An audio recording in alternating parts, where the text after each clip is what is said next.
నమస్తే ఫ్రెండ్స్. ఈరోజు మనం వీడియోలోకి వెళ్ళబోయే ముందు ఒక చిన్న రిక్వెస్ట్.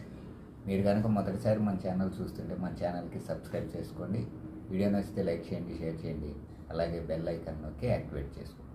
ఫ్రెండ్స్, ఈరోజు మన వీడియో వచ్చేసి ఇంతకు ముందర ఒక వీడియోలో మనం చూసాం అష్టసిద్ధులు అవి ఏమిటి అనేది.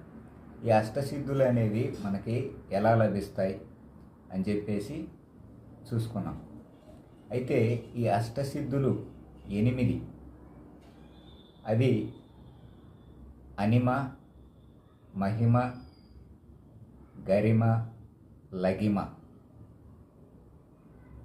ప్రాప్తి, ప్రాకమ్యం, వశిత్వం, ఈశిత్వం అని ఈ 8 రకాల మహిమలు మొదట 4 అంటే అనిమ, మహిమ, గరిమ, లగిమ ఈ 4 సిద్ధులు మనకి ధ్యానం ద్వారా హాయిగా కళ్ళు మూసుకొని శ్వాస మీద ధ్యాస పెట్టడం ద్వారా ఈ 4 సిద్ధులు మనకి సిద్ధిస్తాయి, మనకి లభిస్తాయి.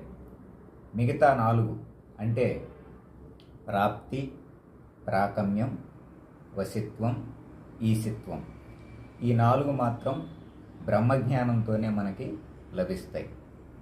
చూసారా, ధ్యానం ద్వారా మనకి అద్భుతమైన ఆరోగ్యము, ప్రశాంతమైన మనస్తత్వము, అలాగే అద్భుతమైనటువంటి ఈ మహిమలు మనకి ధ్యాన సాధన చేయగా ఇవన్నీ ఈ అద్భుతాలన్నీ కూడా మనకి లభిస్తూ ఉంటాయి. కాబట్టి ఫ్రెండ్స్, మనకు ఆరోగ్యం కావాలంటే ఖచ్చితంగా ధ్యానం చేయాలి, ప్రాణాయామం చేయాలి. ఇంకా మనం జీవించినంతకాలం, ఈ భూమి మీద జీవించినంతకాలం ఎలాంటి రుగ్మతలు లేకుండా హాయిగా ప్రశాంతంగా జీవించాలంటే అద్భుతమైన ఆధ్యాత్మిక సాధన ద్వారా మాత్రమే ఇవి సాధ్యమవుతాయి. మిగతా మెడిసిన్స్ ఇవన్నీ కూడా ఏదో పైన ఇది తగ్గించటమే తప్ప మనకి లోతుల్లో నుంచి మనకి పరిపూర్ణంగా ఒక వ్యాధి నయం కావాలంటే ధ్యాన మార్గం, ప్రాణాయామం తప్ప మరో మార్గం లేదు. ఇది ఫ్రెండ్స్, మనకి ధ్యానం ద్వారా లభించేటటువంటి మహిమలు, అలాగే బ్రహ్మజ్ఞానం ద్వారా లభించేటటువంటి మహిమలు. ఇది వీడియో నచ్చితే లైక్ చేయండి. జై శ్రీరామ్.